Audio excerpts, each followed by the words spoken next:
Welcome back on Guard Army. Today we are going to be going over a Gouging Fire list.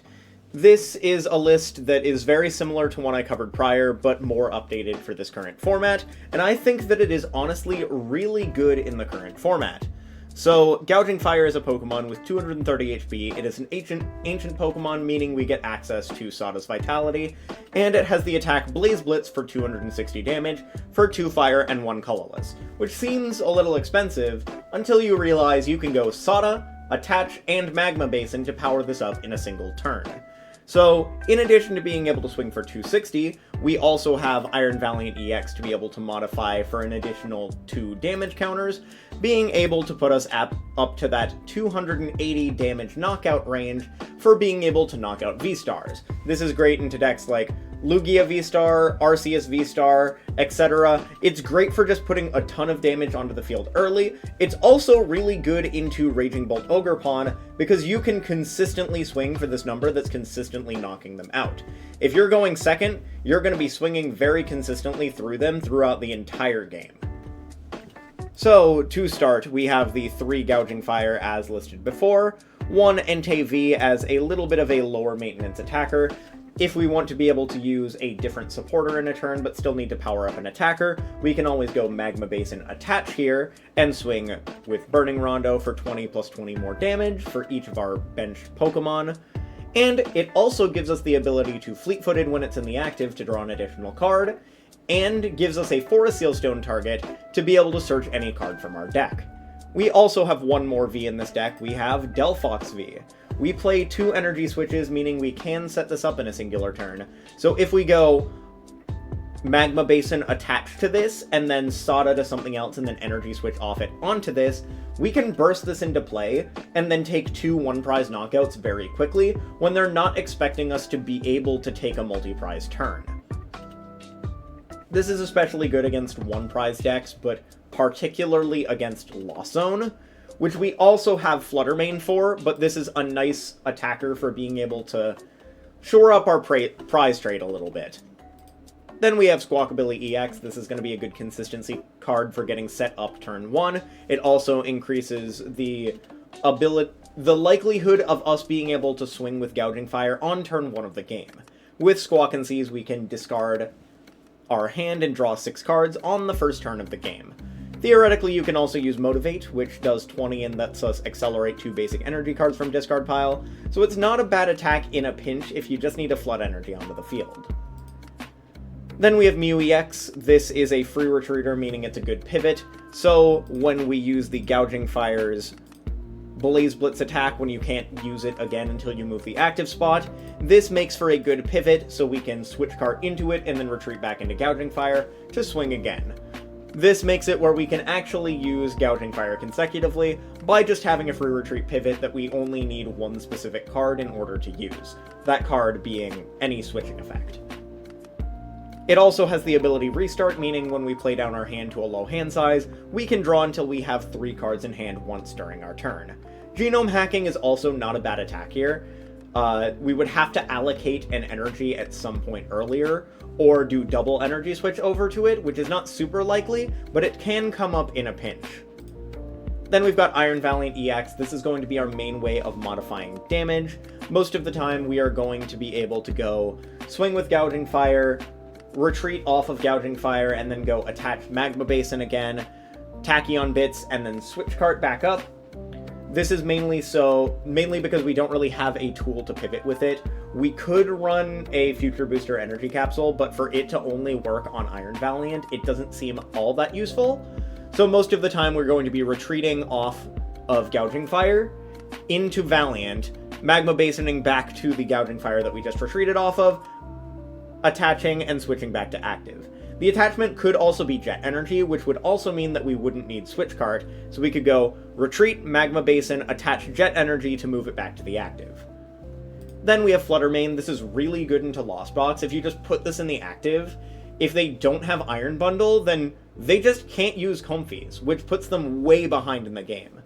You can also accelerate to this with Sada's Vitality, meaning that you can go Sada's Vitality, attach to it, and you could even energy switch off of your other Gouging Fire onto this to swing in a single turn. Otherwise, it's not bad to just put this in the active and attach to it. so you can then go Sada's Vitality and attach next turn, and swing into a Comfey for knockout, while still preventing them from being able to do their basic game plan. We also have Moltres. I really like this card as just a one-prize trade card, because with the 4 Magma Basins that we have, we can very easily get a Fire into discard, and then a Fire onto this on our bench, putting it at 100 health left, meaning we can then go into the active and Inferno Wings for 90 damage for a singular energy. And it's not even our energy attachment for turn, it's just the energy that we get off Magma Basin. I really like this card for being able to just trade with one-prizers, or get an early one-prize knockout against like an evolution deck. Moltres I have felt to be very good in any fire decks that play Magma Basin. It's not an absolutely necessary card by any means, like you could play something else over this, but I really do like the Moltres in this slot. Then we've got a Radiant Greninja. Some people may play Radiant Zard, but I prefer Radiant Greninja for the consistency of it. We are playing 11 energy, so that's plenty of energy to discard with concealed cards to be able to draw 2 cards. It also facilitates our game plan of getting Fire into discard to be able to use both Sada and Magma Basin. I do think that the discard of energies and the draw of cards with this card outweighs the value of Radiant Charizard, especially when we're consistently swinging for 260 for most of the game anyway. We also have 4 Professor Sada's Vitality. This is what allows us to do our game plan. We want to choose 2 of our ancient Pokemon and attach a basic energy card from our discard pile to each of them, and then draw 3 cards. You don't need to have 2 in play, you could just have 1 in play and accelerate to it, but it's great to be able to swing with Gouging Fire in a single turn, and net as much energy as possible into play, while also drawing yourself some cards. Then for our other supporters, we have 2 Boss for a little bit of Gust, and we've got 2 Lucian. I know Lucian doesn't see a lot of play in a lot of different decks, but when you have Squawk and Mew, this honestly doesn't have bad value, and if you manage to put your opponent down to 3 cards going second on the first turn of the game, that's kinda crazy. Like, removing all of their card advantage is insane. This is especially good against the decks that like to Rotom turn 1. So if they go Rotom and draw 3 cards, say they might have like 7 cards in hand, and you go Lucian and put them down to 3, they might have just lost their entire game plan for the turn. They might need to literally just Rotom and reset again. Granted, it is coin flippy, it's not a guaranteed thing that you're going to be able to set your opponent to 3 cards, but it is good shuffle draw, so you're preserving your resources, and has the potential to set your opponent back by a lot. Plus, if you manage to establish a Squawkabilly before using this, you can you can Lucian first, and then even if you flip Tails and draw 3 cards instead of 6, you can then just discard less cards and Squawk and Seize and see an entirely 6 new cards. I honestly like the combination of Lucian with a deck that plays Squawkabilly, because I feel like it enables you to be able to use Lucian more fairly. Or more reliably, I should say. Then we've got 4 Nest Balls, because it searches out any of the Pokemon from our deck, because we are only playing basic Pokemon. Then we've got 4 Ultra Balls. This is great for also discarding fire energies, while also finding any of the Pokemon in our deck. It also thins down our hand so we can draw more off Mew. We play 4 Switch Cart because we want to be able to switch our Gouging Fire out of the active and then pivot back up. If they can't swing into us for a turn and we have like the 20 damage from Magma Basin still on us, we could always Switch Cart and remove off that damage, which is nice. Then we've got 3 Earthen Vessel. We want plenty of outs to be able to find our fire energy as early as possible, especially when we want to get them into our hand to discard them off of.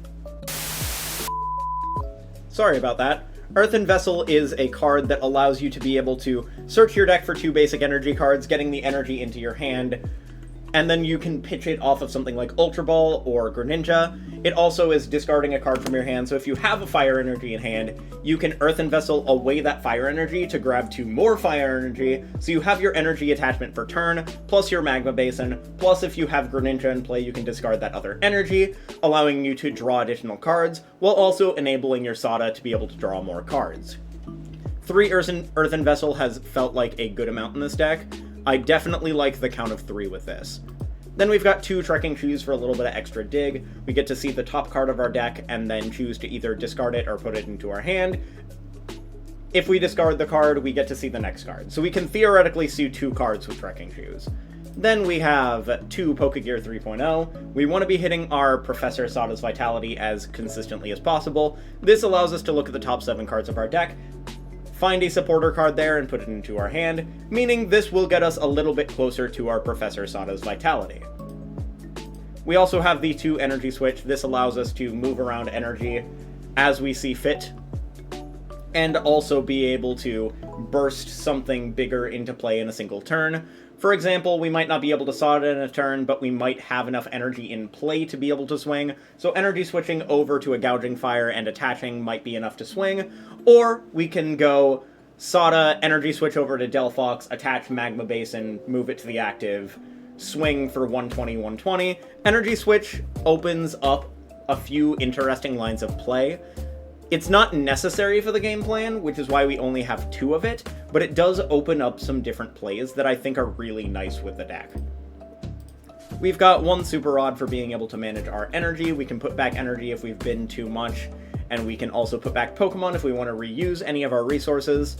I think Super Rod is a super nice card to have here. This could theoretically also be a Pal Pad if you want to be reusing your Professor Sadas throughout the game, or the Sada's Vitality.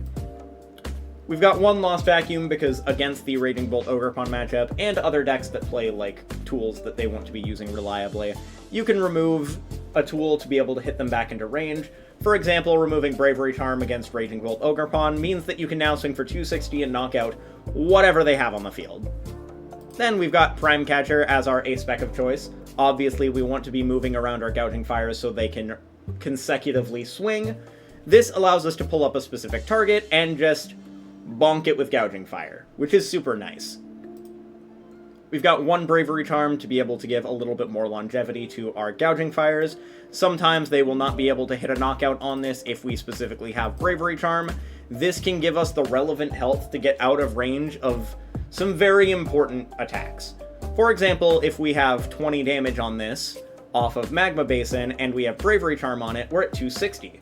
This means that both Blood Moon Ursaluna and Radiant Charizard are not getting the knockout on our Gouging Fire, which is actually very relevant. Especially in the late game, too. You could always go, like, Bravery Charm Lucian to put them down to a low hand size, and then live their next attack because they don't have the resources to gust around you. I do like the idea of 1 Bravery Charm. You've just got to time it very well in your matchup. Honestly, I would like to go up to multiple, but the list is kind of tight as is. Not necessarily tight, but we want to keep consistency and not give up consistency for something that only matters in a couple of different matchups. Then we've got Forest Seal Stone as our card, as our V-Star power, and the card to be able to search out any other card from our deck, as long as we have either Entei or Delphox in play. Then we have 4 Magma Basins. This is the necessary stadium. It's very important that we actually get to accelerate fire energy to our Pokemon in play. As such, we want 4 Magma Basins so we can get it down as consistently as possible and set up our Gouging Fires as quickly as possible. Then we have 8 Fire Energy. This has felt like a good amount for being able to pitch off of Radiant Greninja and find off of Earthen Vessel and naturally drawing into it. I feel like 8 Fire is really good, in addition to the 3 Jet to be able to move around our Pokemon, while also being that colorless cost on our Gouging Fire to begin with. So I think this deck is really good in this format. I think that, honestly, the biggest thing that I think is a problem for it is probably just Charizard. Other than that, I think that this has a really nice matchup spread around the board, and I would highly recommend giving it a shot. If you have any other ideas with the deck, feel free to drop them below. I know there's some other things that could be tweaked or moved around, or some other tech cards that I could include. Could include like a future booster, or maybe like an Iron Moth as a 1-prize attacker. I'm not 100% sure, but I do really like where the list is at right now. So I hope you enjoyed this video. Leave a like and subscribe down below if you enjoyed this as well. Let me know if there's any other decks that you want me to cover in the comments down below. We should be hopping into Shrouded Fable stuff sometime next month, but I've got a couple other videos planned for before that. And I hope you all have a great rest of your day. Catch y'all later.